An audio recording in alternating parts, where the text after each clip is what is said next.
할렐루야. 오늘도 이 새벽 기도 시간을 우리에게 주신 말씀, 어제에 이어서 마태복음 강해 설교로 22장 1절 말씀을 마저 드리고 2절 말씀 드리겠습니다. 1절에 예수께서 다시 비유로 대답하여 가라사대 했는데,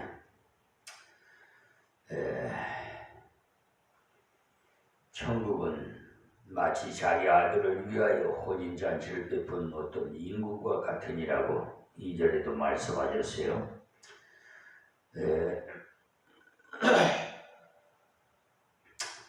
이사야 61장 11절을 보시면 땅이 싹을 내서 동산이 거기 뿌린 것을 움돋게 함같이 주 여호와께서 의와 찬송을 열방 앞에 발생하게 하시리라고 하셨어요. 우리가 의와 찬송을 열방 중에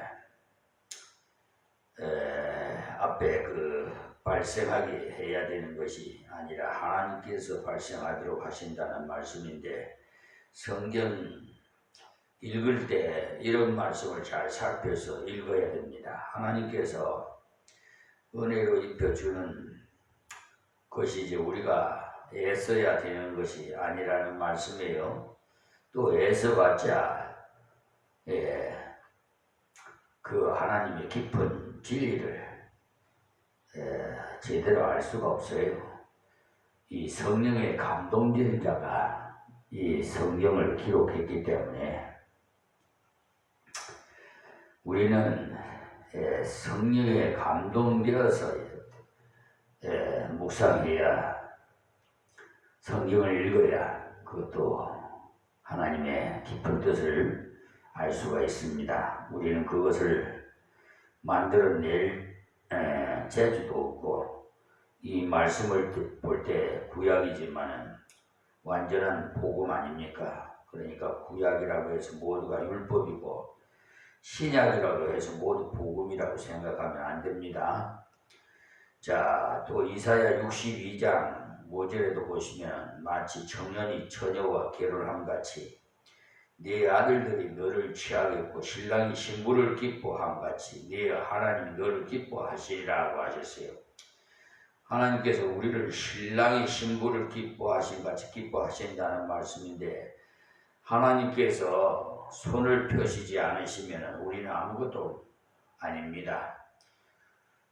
오늘 본문에서도 보시면 임금이 자기 아들의 혼인잔치에 오라는 초청장을 보내지 않으면 잔치집에 아무도 갈 수 없어요. 초청장을 받고도 오기 싫어하는 사람에게도 종을 보내서 잔치에 참석하도록 관건을 했어요. 이와 같이 우리가 구원받은 것은 하나님의 전적인 은총이라는 것을 기억하십시오. 또 성경을 해석할 때도 어느 한 곳에만 집중하면 그 해석이 빗나갈 수도 있으니까 앞장과 뒷장을 계속해서 시청하셔야만이 성경의 흐름과 맥을 알 수가 있어요. 때문에 비슷한 사건을 다룬 여러 곳의 말씀을 또 참고도 하시고, 성경은 어느 곳이라도 그 전체적으로 통하도록 되어 있기 때문에 다른 곳도 참고하는 것이 필요합니다. 그런 의미에서 마태복음 9장 15절을 한번 보시면 예수께서 저희에게 이르시되 혼인집 손님들이 신랑과 함께 있을 동안에 슬퍼할 수 있느뇨? 그러나 신랑을 빼앗길 날이 이르리니 그때에는 금식할 것이니라 했습니다. 예수님의 제자들이 금식하지 않고 잔치집에 가서 음식을 먹고 하니까 바리새인들이 세례 요한의 제자들도 금식하고 바리새인의 제자들도 금식을 하는데 당신의 제자들은 왜 금식을 안 시킵니까? 라고 하면서 그 이유를 예수님께 물었어요. 그러니까 그때 예수님께서 잔치집에 신랑이 있을 때 먹고 마시며 즐거워하는 것이 정상 아니냐. 그러나 신랑이 빼앗기면 슬퍼해야지. 이렇게 하셨어요. 물론 거기에서 말씀하시는 신랑은 예수님 자신 아닙니까? 예수님이 함께 계시는데 왜 울면 왜 금식하겠느냐는 거죠. 그러나 예수님 십자가에 돌아가실 그때 저절로 밥을 못 먹지요. 슬퍼하며 고통하느라 말입니다. 그때 제자들이 맛있게 음식을 먹었겠습니까? 정신이 없었지요. 여기서도 예수님께서 자기와 성도와의 그 관계를 신랑과 신부로 표현하면서 그리스도를 모시고 있는 상태를 혼인잔치를 즐기는 것과 같다고 했습니다. 요한복음 3장 29절에도 보시면 신부를 취하는 자는 신랑이나 서서 신랑의 음성을 듣는 친구가 크게 기뻐하나니 나는 이러한 기쁨이 충만하였노라고 했어요. 이 말씀은 세례 요한이 한 말인데 세례 요한이 자기에게 모여드는 많은 사람을 보고 예수님을 향해서 세상죄를 지고 가는 하나님의 어린 양을 보라고 했어요. 그 말씀은 저분이 바로 메시아시다. 저분을 믿어야 구원을 얻는다는 말씀이에요. 그러니까 그렇게 하니까 자기의 제자들 중에도 많은 제자가 예수님을 따라갔지요. 자기들의 세력이 약해졌다는 사실을 느낀 남은 제자들이 기분이 좀 나빠서 선생님께서 괜히 저 예수님을 소개해서 다 따라가버리고 며칠 안 남았으니라고 해서 그때 세례 요한이 신부를 취하는 자는 신랑이니 그것이 맞느니라. 예수님께서 신랑이시지 나는 신랑이 아니다. 그러나 신랑 신부가 웨딩마치에 맞춰서 입장할 때 신랑 친구가 박수치며 좋아하지 않느냐. 나는 그런 기쁨이 충만하노라 라고 하셨어요. 오늘 본문에도 복음을 믿어서 하나님의 나라에 참여함을 혼인잔치로 비유했습니다. 또 계시록 19장 7절에서 9절에도 보시면 어린 양의 혼인잔치에 대해 나오는데 거기서는 왕성한 그러니까 구원을 보여주시는데 역시 혼인잔치로 표현했다는 것을 의미하는 표현입니다. 그것은 기쁨이 충만한 곳이기 때문에 본문으로 돌아가서 다시 보시면 예수께서 다시 비유로 대답하여 가라사대 천국은 마치 자기 아들을 위하여 혼인잔치를 베푼 어떤 인권 같은 이에서 여기 자기 아들 바로 예수님 자신을 말씀한 거죠. 그러니까 예수님과 같은 사귐에 들어가는 상태를 가리켜서 천국이라고 했습니다. 즉 천국은 하나님 다스림에 온전히 순종하는 것이라는 거죠. 하나님께서는 성도가 예수 그리스도와 사귀고 예수 그리스도와 함께 하는 것이 기뻐하십니다. 그 때문에 믿음도 순종의 일부분이에요. 주 예수를 믿으라 그리하면 너와 네 집이 구원을 얻으리라고 하셨는데 왜 믿겠습니다 라고 하면서 믿는 것이 곧 순종이 하나님께 굴복하지 않는 자는 예수를 구주로 믿지 않습니다.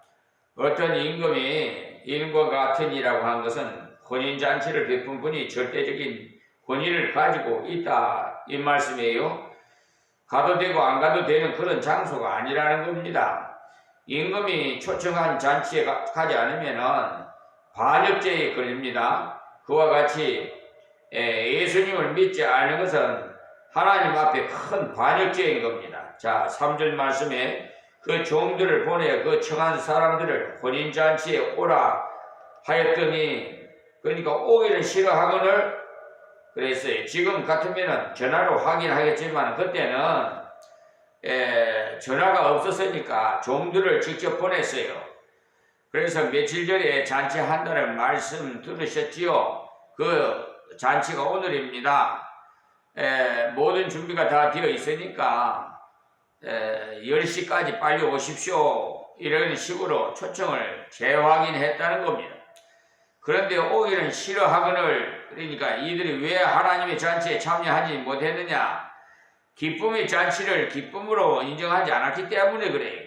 지금도 많은 사람들이 예수 믿으면 기쁜 것이 아니라 못하는 것이 많다고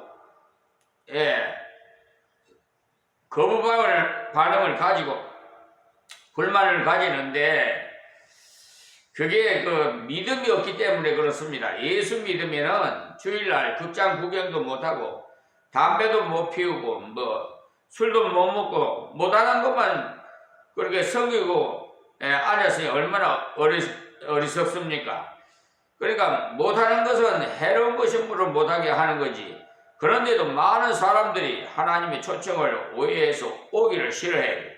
누가복음에 보면은 본문과 비슷한 내용이 나오는데 온갖 핑계를 대면서 손들이 오지 않았다고 나오는데 누가복음 14장 15절에서 24절의 말씀에 보면 밭을 샀으니까 못 가겠다든지 소를 샀으니까 시험해 보아야 함으로 못 간다든지 장가 들었으므로 못 온다고까지 했어요. 장가 들었으면 마누라와 같이 오면 될 것이고 밭이야 뭐 샀으니까 언제라도 볼 수 있으니까 잔치부터 참석하면 기분이 더 좋을 텐데 안 오는 그 이유로 그것을 들었어요. 하나님께서 주시는 것을 은혜로 여기지 않고 집으로 그러니까 부담으로 느끼니까 싫어한 거죠. 하나님께서 우리에게 예수 믿고 구원을 받으라 하신 것은 우리에게 기쁨을 주시기 위함입니다. 내게는 내 멍에는 쉽다고 그랬잖아요. 그러니까 예수 믿는 것을 그 아주 무거운 짐진 것으로 생각한 참 그 여러 가지 그 문제는 믿음이 없기 때문에 그래요. 예수 믿는 생활이 꽁꽁 매는 것이 아닙니다. 그래서 예수님께서 진리를 알지니 진리가 너희를 자유케 하리라고 까지 말씀하셨지 않습니까? 정말 그렇습니다. 예수를 믿고 나면 모든 면에 자유가 있어요. 지난날 돈의 종이 되었던 사람도 돈을 하나님께서 내게 맡기신 도구라는 것을 알기 때문에 마음껏 활용하게 되고 아직까지 돈 쓰는 것에 벌벌 거리지거든 아직 돈에서 덜 풀려났다고 생각하면 돼요. 돈에 우상이 돼가지고 그들이 싫어한 것은 임금의 초청을 짐스럽게 여겼기 때문에 부담으로 느껴서 그런데 이 임금님은 정말 사랑이 많으신 분입니다. 자 4절 말씀이에요.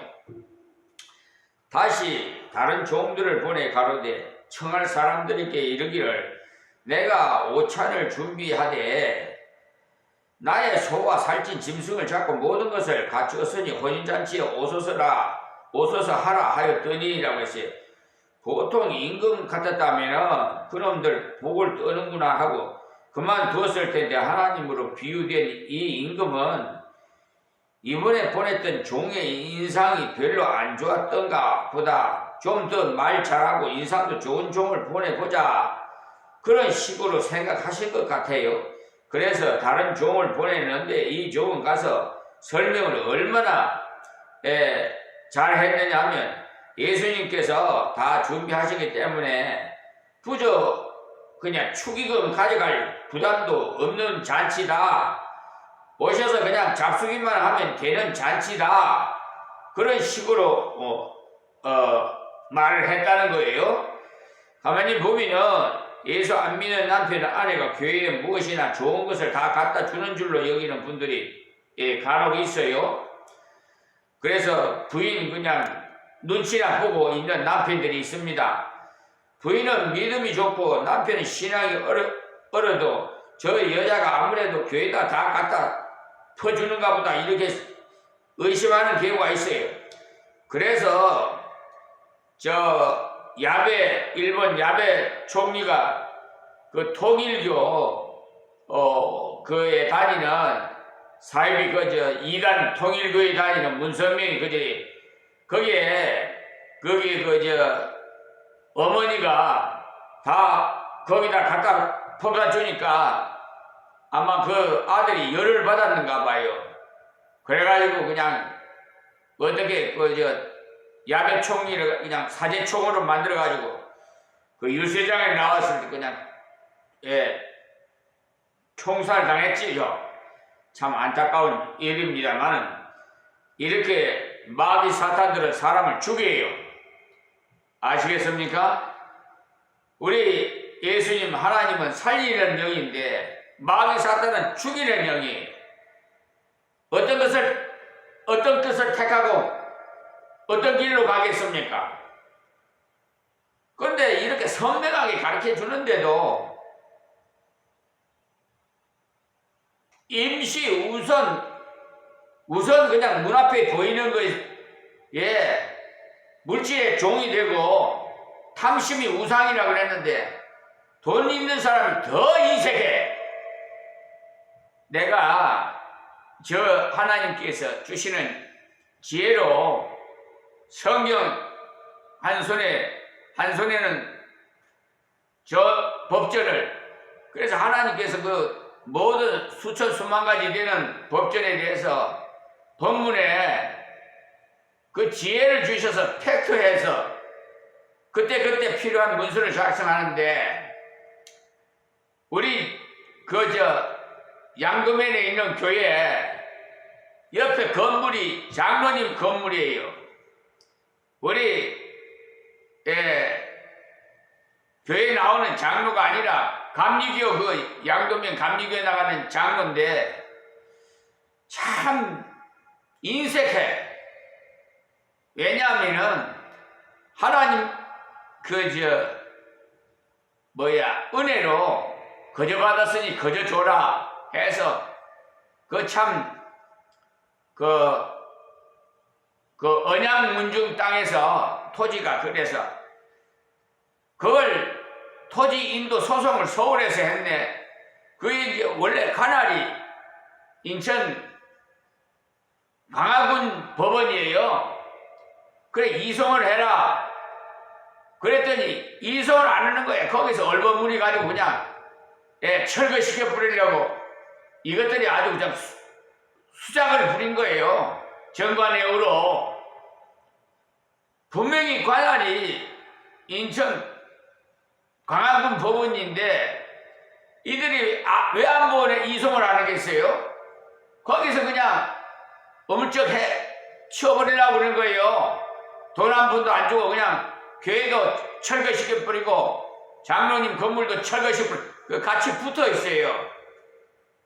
그래서 그 문서 작성하는데 장로님에게 전화를 걸어가지고 이거 어떻게 이렇게 하려고 그러는데 장로님의 의사는 어떻습니까? 그랬더니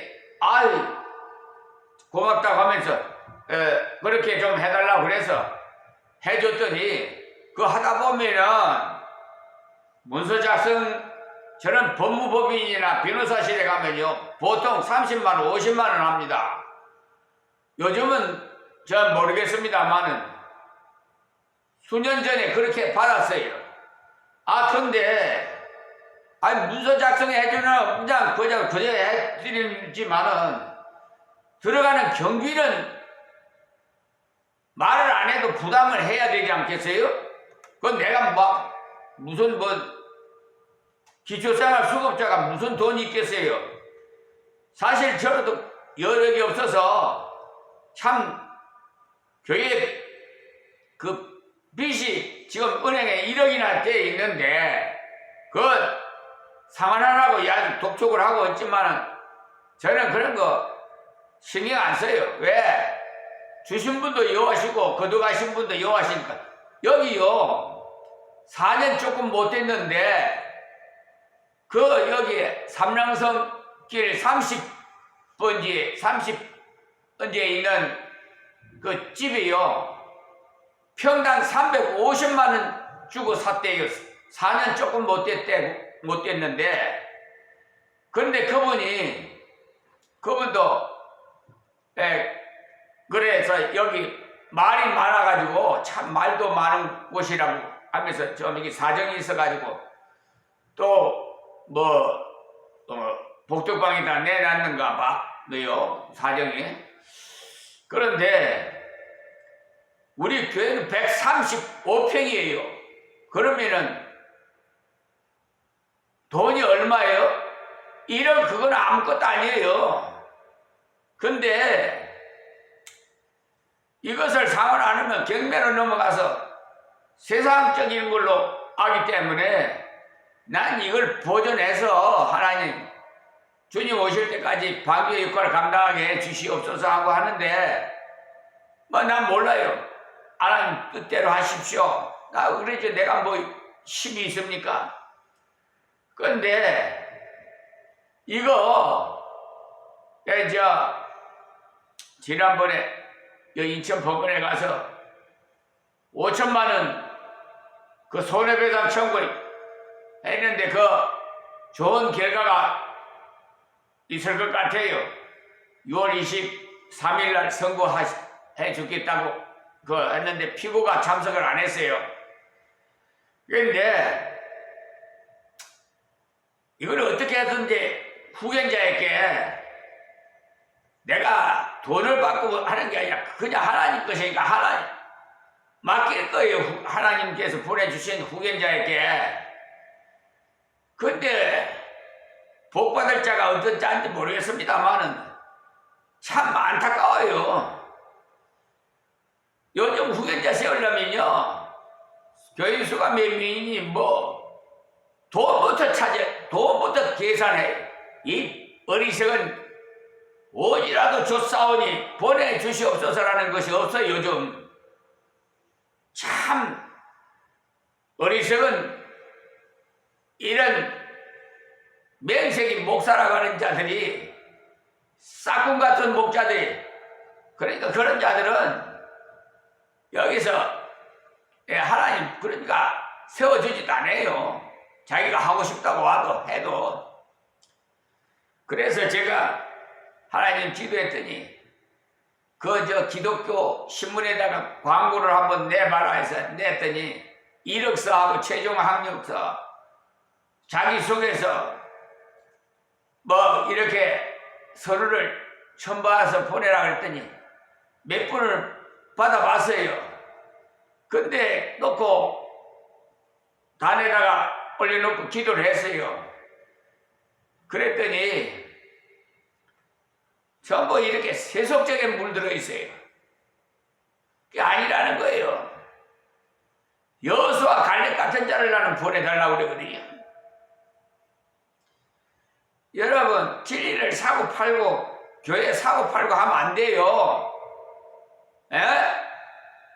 근데 예사로 이제 팔고 사고 하는 경우는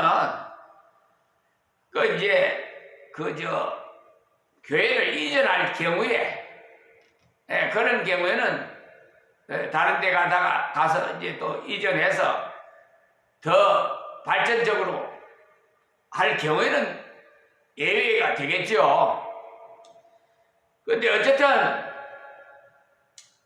이 세상이 너무나 세습이 물들어가지고 대형교회 어느 교회는 자식한테 그걸 세습으로 물려주고 그러지 않아요? 하나님 기뻐하시겠습니까? 그 교회가 WCC 배도 집단에 가입된 교단의 목사고 교단에 소속된 교회예요. 성경적인 교단으로 여러분 찾아보기 힘들어요. 지금 십자가만 걸리면 다 교회로 생각하시는데 목사라고 하면 다 목사로 생각하시는데 심지어 극동방송 김장한 목사도 WCC 배도 집단에 거기는요 그러니까 다른 종교도 구원이 있다 그러고요 동성연애도 찬성하는 그런 WCC 배도 집단이에요. 똑똑히 좀 알고 여러분도 인터넷으로 한번 WCC 한번 쳐서 확인해 보세요. 교단 가입된 교단이고 목사가 어떤 목사인가 그런 WCC 배도 집단이 어떤 집단인지 여러분이 직접 확인해서 보세요. 보면은 제가 말 안 해도 너무 잘할 거예요. 제가 말하면은 무슨 나무 교단은 뭐 비평하는 줄 알고 판단하고 그런 줄 알고 옳은 소리 하면은 오히려 듣기 싫어해요. 거기요 장로교, 통합, 기장, 감리교, 성공회, 루터교 뭐 여러분 뭐 다 지금 기억을 못 하겠는데 하여튼 기아성, 수복음교회 다 들어가 있어요. 부산에서 WCC 총회를 했잖아요. 그 주최 이영훈 목사가 아주 앞장서서 했어요. 여의도 수복음교회 이영훈 목사 알죠? 그러니 내 안에 계신 성령께서 한탄하시고 계시다. 아주 여러분도 알아서 하세요. 어쨌든 저는 전하라 그랬으니까 전했으니까 여러분이 선택을 하세요. 요즘 보면 예수 안 믿는 남편 아내가 교회에 무엇인가 다 갖다 퍼다 주는 줄 아는데 그 믿음이 없어서 그래요. 그러니까 여러분 저는 가르칩니다. 무엇을 하든지 남편하고 의논하라고. 하나님 앞에 가는 것도 의논해서 설명을 해야 돼요. 이것은 하나님께서 우리께 건강을 주시고 일터를 주시고 우리 인생을 지어주시고 다스리기 때문에 하나님의 은혜가 아니면 우리가 이 땅에서 살 수도 없고 또 돈을 벌 수도 없고 우리 몸은 예수님의 피값으로 내가 죽어야 되는데 우리는 원죄를 타고났기 때문에 우리는 다 죽어야 돼요. 죄의 싹은 사망이기 때문에 근데 예수님이 대신 대속해 주셨어요. 죽어 주셨어요. 그러니 그 은혜를 생각하시면 당신이 나를 사랑한다면 나 대신 당신 죽어줄 수 있겠어요? 하고 물어보세요. 그리고 이렇게 설명을 하면서 가르쳐줘야 돼요. 남편에게도. 그래서 전도를 해야지. 무조건 예수 안 믿으면 지옥 가고 예수 믿으면 천국 가다 이런 식으로 말을 하면은 괜히 불쾌하게 생각해요. 그러면서 생각해 보세요. 상식적으로 생각해도 우리에게 건강 안 주면 일도 못하고 일터도 안 주면 건강해도 일터 안 주면 일도 못하고 이거 다 하나님 거예요. 근데 거기에서 10의 1조 하나님 앞에 드리라. 하나님 말씀하셨으니까 11조 드리는 거고 자원해서 드리는 감사 예물 드리라. 이래서 드리는 거니까 나 그냥 갖다 다 퍼다 주는 거 아닙니다. 다 하나님 거지만은 우리 생활을 하시라고 하나님께서 우리에게 맡겨주셨으니까 그냥 감사하게 생각하세요. 이렇게 설명을 해야 돼요.